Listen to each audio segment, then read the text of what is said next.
To activate the text command, select text from the command manager and select any region in the graphics area, and in the text dialog box I'm going to type hello,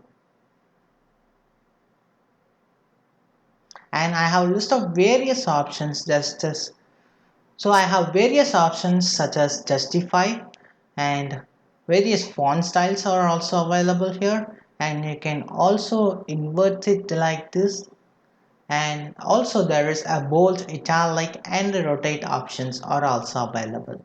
If I uncheck this use document font, and I can able to increase the length of my text and the spacing between them. Select the font, and here I can able to change the various font styles which are available, and also make it a bold, italic or a bold oblique style.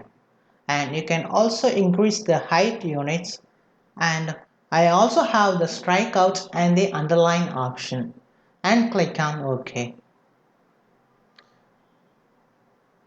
So if I want my text along this curve, select this curve here.